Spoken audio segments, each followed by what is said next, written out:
গাজায় নতুন হামলার খবর ধরা পড়েছে। মঙ্গলবার রাতে ইসরায়েলি বাহিনী আবারও লক্ষ্যভিত্তিক আঘাত চালায়। কর্তৃপক্ষ বলছে এতে 2 জন নিহত হয়েছেন এবং 4 জন আহত হয়েছেন। স্থানীয় জরুরি সেবা এখন ক্ষতিগ্রস্ত এলাকা থেকে আহতদের উদ্ধারে ব্যস্ত আছে। ইসরায়েলের প্রধানমন্ত্রী বেনিয়ামিন নেতানিয়াহু নিরাপত্তা পরামর্শের পর সেনাবাহিনীকে গাজার বিরুদ্ধে জোরালো হামলা দ্রুত চালানোর নির্দেশ দেন।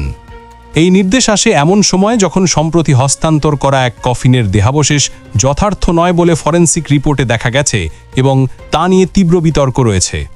ইসরায়েলি দল অভিযোগ করেছে এই ঘটনার প্রেক্ষিতে হামাস 2 সপ্তাহ ধরে বিরতি চুক্তি লঙ্ঘন করেছে। অপরদিকে হামাস বলছে তারা কফিন সংক্রান্ত তদারকিতে ব্যাহত হচ্ছেন এবং তারা অভিযোগ করছেন ইসরায়েল জিম্মিদের মরদেহ উদ্ধারে বাধা দিচ্ছে।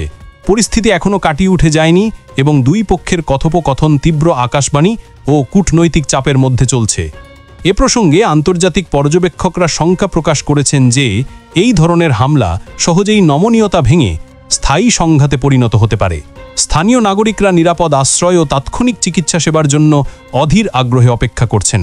আমরাও এই রিপোর্টিং চালিয়ে যাব এবং নতুন কোনো তথ্য পাওয়া মাত্র আপনাদের জানিয়ে দেব। আপনারা আছেন নেক্সট এক্স নিউজের সাথে।